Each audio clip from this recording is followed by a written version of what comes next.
잠깐 기도하겠습니다. 사랑하는 하나님, 감사합니다. 포직하고 못난 저희들을 이 땅의 수많은 사람들 가운데 먼저 하나님의 자녀로 삼아주시고 오늘 시간까지 주님의 가운데 품으심을 감사합니다.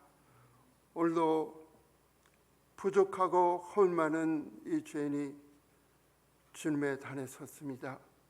주님, 오늘도 이전의 허물과 죄악을 용서해 주시고 가려 주시옵고 부족한 이전의 입술을 통하여 주님 친히 말씀하여 주셔서 오늘도 전한 말씀을 통해서 다시 한번 주님께서 우리에게 맡겨진 사명을 깨달을 수 있는 귀하고 복된 시간 될 수 있도록 인도하여 주옵소서. 예수님의 이름으로 기도합나이다. 아멘. 반갑습니다. 전 대치동교회 오게 되면은 고향에 돌아온 그런 느낌이 들어갑니다. 물론 제가 대치동교회를 떠난 지 오래됐지만은 저희 고향과 같은 곳이고 또한 대치동교회에서 파송한 선교사 마찬가지입니다.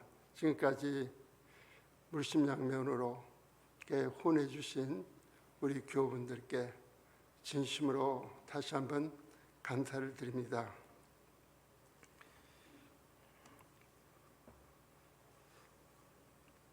오늘 전도서 3장 말씀을 보면은 때에 대해서 이야기를 하고 있습니다. 우리가 때에 대해서 이야기를 하려고 그러면 몇 시간을 말씀을 드려도 부족할 것 같습니다. 그래서 오늘은 한 가지만 같이 말씀을 나누려고 생각합니다.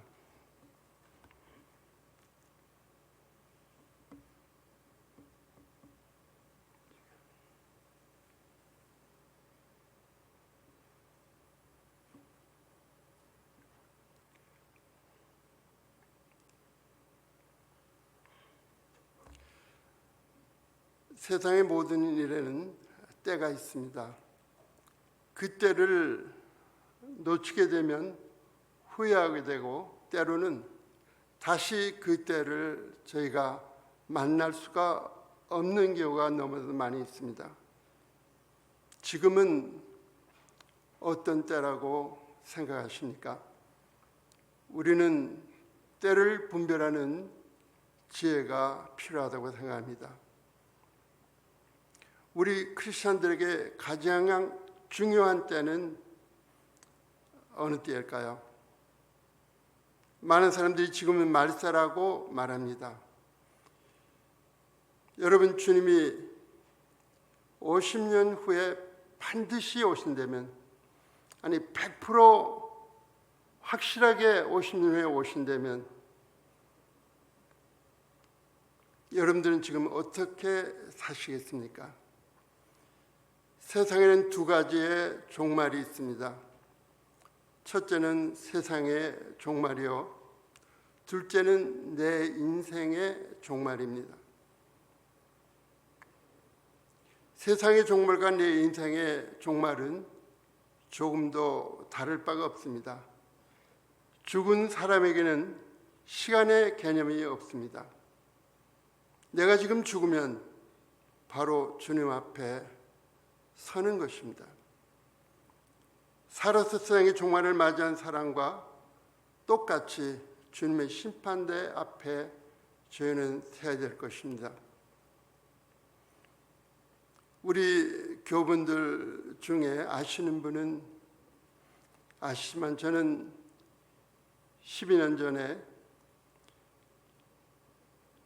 간 말기의 환자로 사형 선고를 받았던 사람이었습니다.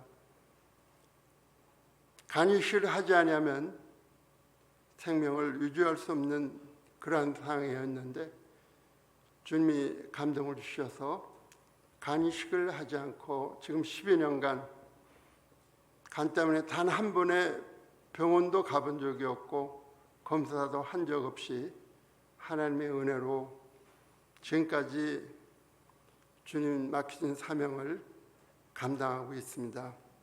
저는 이렇게 그때를 생각해 보면 이렇게 여러분들 앞에 얼굴을 다시 마주할 수 있다는 것이 얼마나 감사한지 모르겠습니다.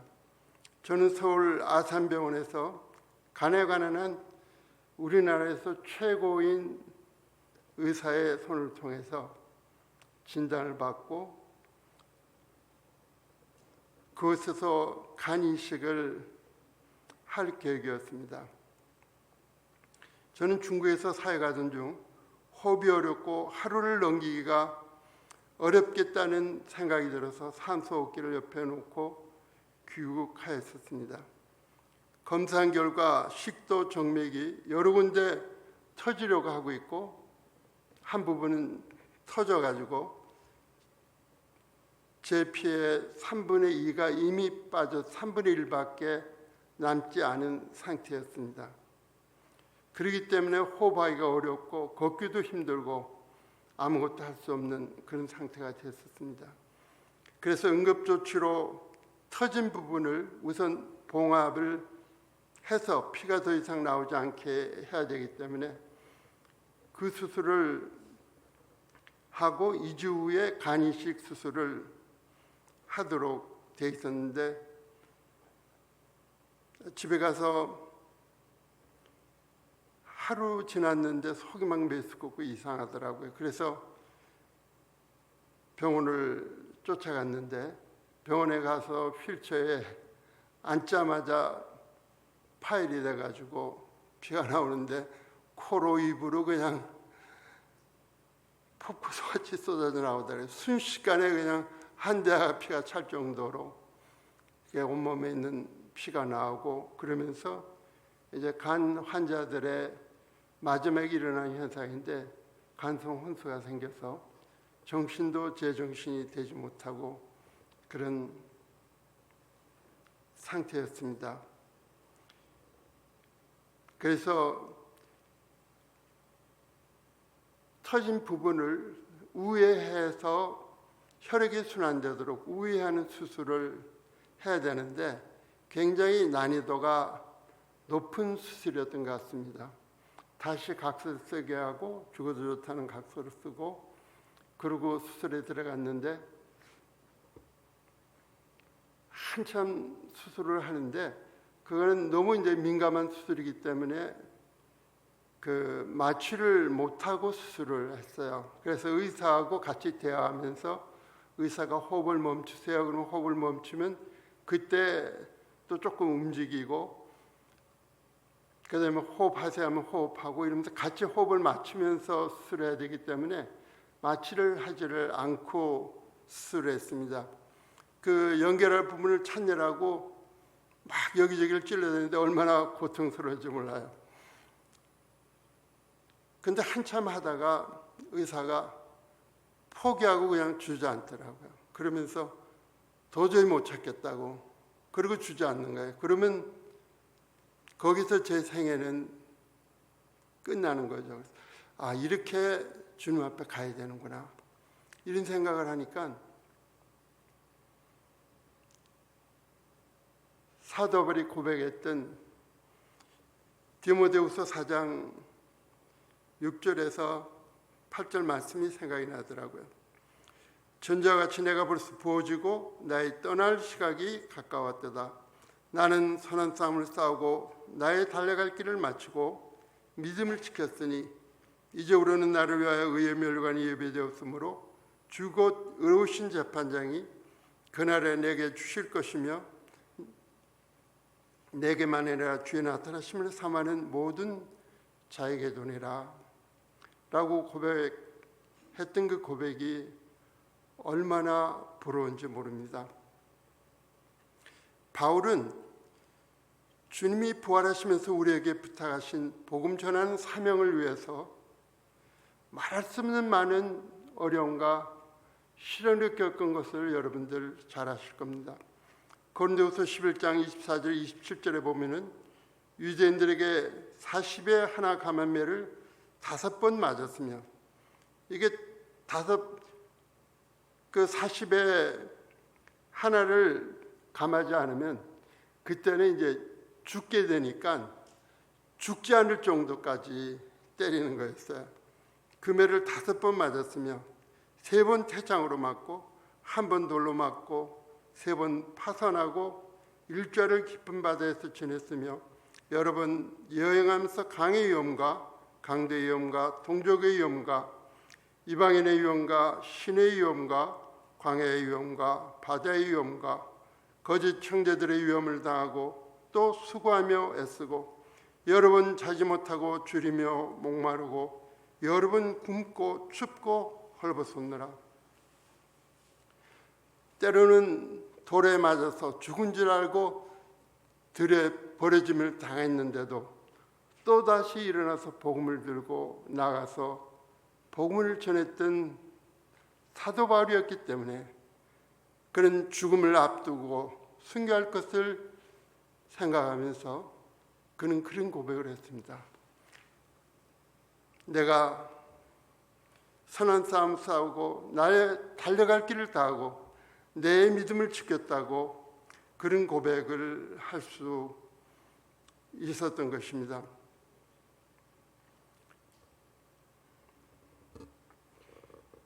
저는 사도 바울과 제 자신을 이렇게 비교해 볼 때 너무나 부끄럽습니다. 하나님 부르시면 제가 가야 되지만 부끄러워서 세워줘도 서지 못할 것 같아요. 그러면서 제가 하나님 앞에 마지막 기도를 드렸습니다. 하나님, 저한테 다시 한번 기회를 달라고. 그러면 남은 생애를 주를 위해서 복음 전하려만 힘쓰겠습니다. 그러면서 기도를 드렸습니다. 기도를 하고 마치고 나니까 의사 한 사람이 앉았다 일어나더라고요. 일어나더니 한 번만 다시 해보고 안 되면 접읍시다. 이렇게 얘기를 하는 거예요. 하나님은 제 간구를 들으시고 응답하셔서 응급조치를 마칠 수가 있었습니다. 그러나 주 수술인 간 이식을 하는 수술이 남아 있었습니다. 2주 병원에 가서 아들의 간 이식을 해야 되는데 하나님께서 기도 중에 들려주시는 음성을 듣고 이 간식을 하지 않고 태어나요.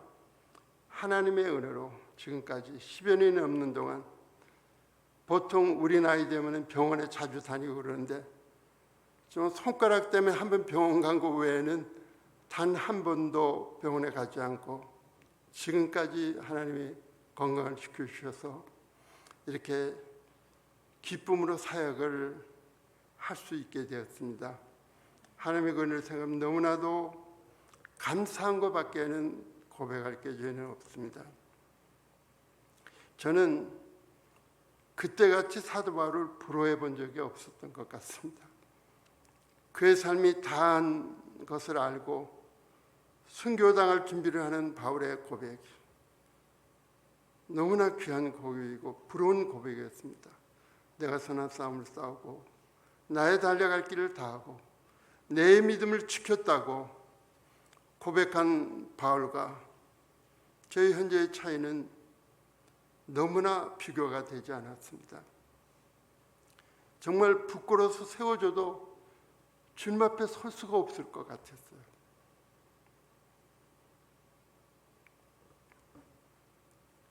우리는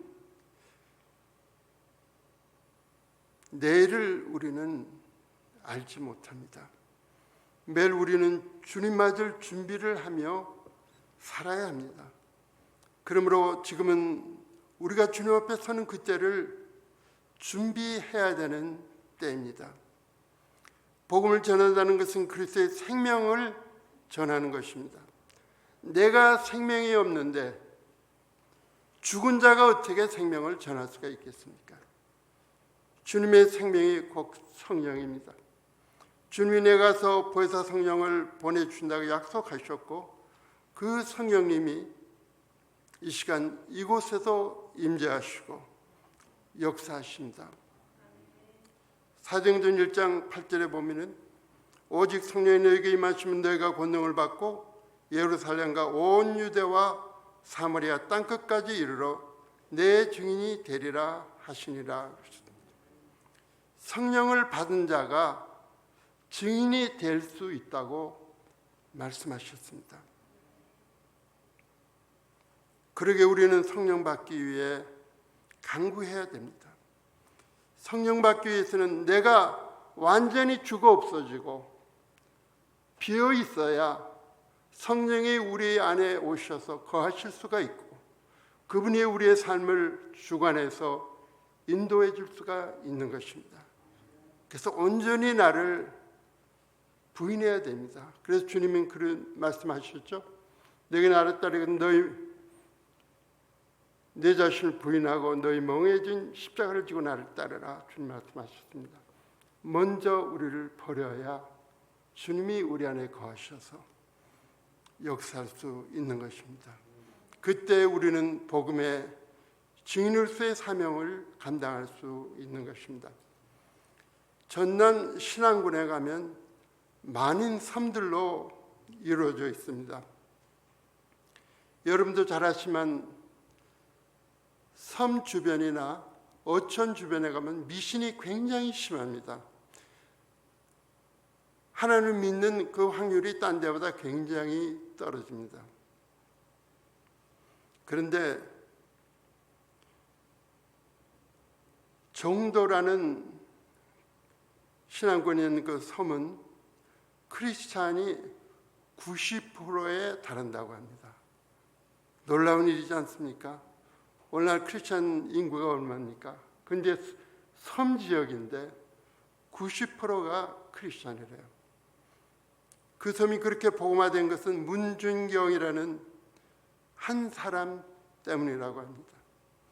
그의 생애와 바울의 생애가 유사한 점이 많아서 같이 소개하면서 도전을 받고자 합니다. 그는 부유한 양반 집안에 태어났습니다. 굉장히 명철하고 지혜로웠는데 그 부모님은 그때 당시에는 1890년도 때 이야기니까요. 그때는 암탉이 울면 집안이 망한다고 여자들을 공부를 시키지 않던 그러한 세대였습니다. 그래서 공부를 하지 못하고 17세의 나이에 아주 양반집 사내와 결혼을 하게 되었는데 그 사내는 결혼 전에 이미 딴 여자와 관계를 가지고 있으면서 이제 양반집끼리 이렇게 결혼을 하게 된 그런 관계였습니다. 그래서 20년이 넘는 동안 혼자 시부모들을 섬기면서 참 어려운 세월을 살았습니다. 그러다 그를 사랑했던 시부모님들이 돌아가신 후로 얼마나 외롭고 힘들었겠어요. 그때 목포 북교동교회 성도의 전도를 받고 교회에서 신앙생활을 하게 되었고 그때 이성봉 목사님하고 유명한 봉사 목사님이 계십니다. 연세 많은 분들은 아실 텐데요. 그 목사님의 권고와 도우심으로 경성성서 신학원에서 신학을 한 후에 전도사가 돼서 1932년부터 신안군 지역을 순회하면서 중동리 교회를 중심으로 진리교회와 대초리교회 등 여러 교회를 설립을 했습니다. 그는 지역을 순회하는 도중에 굉장히 많은 죽음의 고비를 넘겼습니다. 때로는 연병이라고 하는 장티푸스가 그때는 그거 생기면 저도 겪었거든요. 우리 동네 주변에 장티푸스 환자가 생기니까 완전히 차단하고 거기 들어가면 죽는 줄 알고 그랬어요. 그래가지고 사람이 죽어도 감염될까 봐 거기 들어가서 장례도 못 치르고 하는 그런 정도로 심한 상태였는데 그 전도사님은 그러한 상황에서도 생명을 걸고 그들을 가서 치료해주고 도와주는 그런 역할을 감당하고, 이 섬을 여기저기로 옮겨 다니면서 밀물과 썰물 차이 때문에 여러 번 죽을 거기도 하고, 그러면서 그 갯벌을 걸어 다니면서 그 사람들을 섬겼는데 1년에 고무신이 9켤레가 달 정도로 그렇게 여기저기 다니면서 필요한 것 어디든지 무슨 일이든지 도우면서 그렇게 헌신적으로 생활을 했다고 합니다. 그러다가 신사참배 때문에 또 많은 어려움을 겪고 끝까지 고집을 하니까 끌려가서 가정고통을 다 당하고 이러면서 끝까지 신앙인의 절개를 지키고, 그러다가 이제 목포 경찰서에서 오라고 그러니까 이제 취재받으러 갔더니 그때 이제 그 우리나라의 광복이 이루어질 그때 당시가 되었는데, 미리 정보를 입수한 사람들이 다 이제 떠나고 없어서 그분은 이제 취재는 받지 않았는데, 거기 자기가 있는 섬이나 그 지역에 있는 사람들은 아직도 인민군들이 장악하고 있었기 때문에 거기 들어가면 죽을 수밖에 없는 상황이었어요. 그래가지고 그 이성목 목사님을 비롯한 주변에 있는 모든 사람들이 절대 섬에 들어가지 말라고 그러는데, 그분은 양떼들을 생각하고 성도들이 고통을 당하는데 내가 어떻게 여기 있냐고 그러고 들어가서 결국은 그분은 성도들을 고문하고 그러니까 내가 책임이 있다. 내가 복음을 전했기 때문에 내가 책임지니까 나를 죽여라. 그리고 먼저 그분은 순교를 당했다고 합니다. 그때가 1950년 10월 5일에 총살을 당했는데, 그의 그러한 희생으로 인해서 100여 군데의 교회가 신앙군 여러 섬에 서게 돼서 한 사람의 그 수고로 인해서, 그리고 또 100여 명의 지도자들이 세워지게 됐는데, 그중엔 CC 총재였던 김중권 목사님 같은 분도 그분의 영향력으로 인해서 이제 그런 훌륭한 일꾼이 되었던 것입니다. 저는 이분의 그 일대기를 보면서 참 부러운 생각이 들었습니다.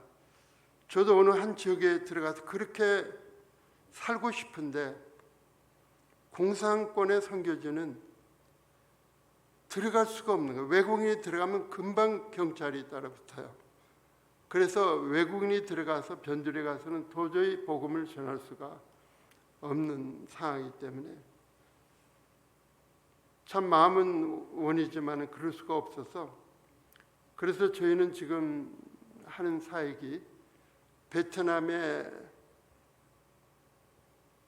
대학교를 나온 젊은 세대들을, 그들을 복음을 전해서 그들을 일꾼으로 만들어서 그들을 파송해서 그들이 문정경 전도사님과 같은 삶을 살아서 그 마을을 복음화하는 그러한 일을 해야겠다 생각이, 이분의 일대기를 쭉 보고 그러면서 그런 생각이 들었습니다.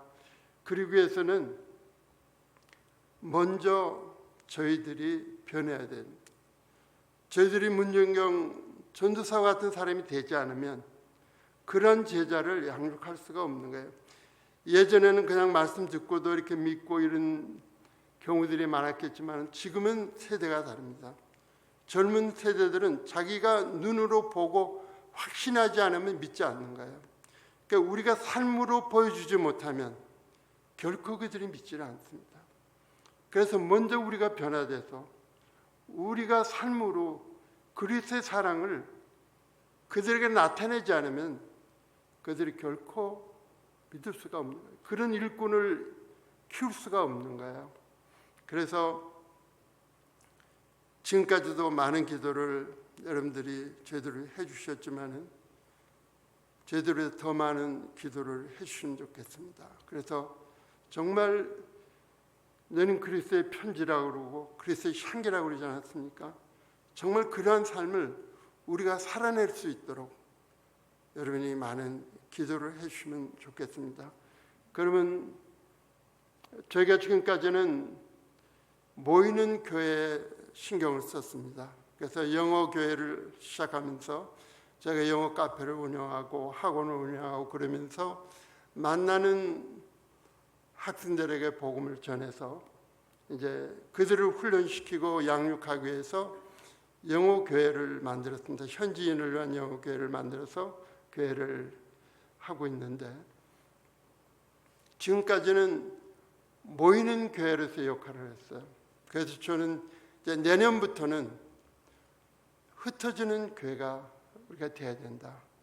지금까지는 어려서 우리가 모이는 교회로서 역할을 했지만 모이는 것은 왜 모이느냐? 모여서 훈련받고 일꾼이 되어서 나가서 복음을 전하기 위해서 교회가 존재하는 거다. 그러니까 이제 내년부터는 우리는 나가는 교회로서 사명을 감당하다고 저는 그렇게 우리 학생들한테 이 얘기를 했습니다. 그리고 내년부터는 지금 선교사가 되고 싶어하는 학생들도 있고 또 교회 개척하려고 하는 학생들도 있고 그렇기 때문에 내년부터는 이제 보내는 그런 교회로서의 사명을 감당하려고 그렇게 저는 생각을 하고 있습니다. 성령의 열매는 사랑입니다. 사랑이 비추는 복음을 결코 전할 수가 없습니다. 하나님은 사랑이라 하셨습니다. 그러므로 사랑이 있는 곳에 하나님이 계십니다. 그리고 하나님이 그곳에 거하시기 때문에 놀라운 능력의 역사들이 그곳에서 나타날 수 있게 되고 그래서 하나님 앞에 영광이 돌려지게 되고 그로 인해서 많은 사람들이 주님 앞에 돌아오게 될 수 있는 것입니다. 이것은 비록 선교지뿐만이 아니라고 생각합니다. 우리 주변에 우리가 가고 오는 거리, 우리가 여자분들이 늘 가는 장보는 마켓이나 시장, 그 어느 곳이든지 식당이든지 어느 곳인지 우리가 만나는 사람들이 우리가 복음을 전해야 될 대상이라는 생각을 하고 우리가 사랑을 전해야 됩니다. 말 한마디라도 우리가 정말 그들이 좋아하는 말을 골라서 정말 따뜻하게 말을 해주고 뭐 식당에서 식사를 하고 나면 나올 때 악수라도 해주면서 수고 많이 하지 그러면서 한마디 해줘도 얼마나 좋아하겠습니까? 우리가 기도하고 식사를 하면 그 사람들이 아, 저 사람 크리스찬이구나 하는 생각을 하고 알고 있지 않습니까? 그런데 귀찮게 이것저것 계속 주문하고 괴롭히기만 하고 그냥 딴 사람들 같이 똑같이 행동한다 그러면 그 사람들이 어떻게 예수님을 만날 수 있겠습니까? 그러니까 우리가 있는 우리 주변의 모든 사람들이 우리가 복음을 전해야 될 대상이라는 것을 생각하고 우리가 정말 희생적인 사랑을 그들에게 보여줘야 됩니다. 마리지가 딴 것으로 하다가 원고도 없는 얘기를 했습니다만 누가 알았겠습니까? 저는 8남매입니다. 저희 8남매 중에 제일 막내예요. 근데 저희 식구들은 굉장히 건강하거든요. 근데 제가 제일 처음 부름을 받을 뻔했습니다. 죽음 직전까지 갔었으니까요. 우리는 아무도 우리의 앞날을 알 수가 없습니다. 그렇다면 우리가 어떻게 살아야 할까요? 우리는 언제 올지 모르지만은 분명한 것은 우리의 종말이 오고 있다는 것이고 그것도 우리가 알지 못할 때 우리의 종말이 올 수 있다는 것을 우리는 분명히 알아야 됩니다. 사랑하는 대천교회 교우 여러분, 지금은 어떤 때입니까? 지금 우리는 어떻게 살아가고 있습니까? 주님이 여러분이 지금 어떤 일을 하시기를 원하실까요? 이제 우리는 주님 앞에 서야 하는데 준비하는 삶을 살아야 되지 않을까요? 주님은 이 땅을 떠나시면서 유언과 같이 우리들에게 복음 전하는 사명을 주셨습니다. 여러분 주변과 또 열방의 복음을 전하는 것을 우리에게 부탁하고 가셨습니다. 이러한 삶을 살아가는 것은 어렵고 힘들기 때문에 주님은 우리가 주님 따라가는 길이 좁고 험난하여 찾는 무리가 좁다고 말씀하셨습니다. 이렇게 준비하며 사는 사람만이 주님 오심을 진정으로 사모할 수가 있습니다. 그리고 오시는 그날이 그들에게 영광의 날이 될 것입니다. 오시려 약속하신 주님은 반드시 말씀하신 대로 오십니다. 준비된 사람만이 기다릴 수 있습니다. 지금은 주님 오심을 준비해야 될 때입니다.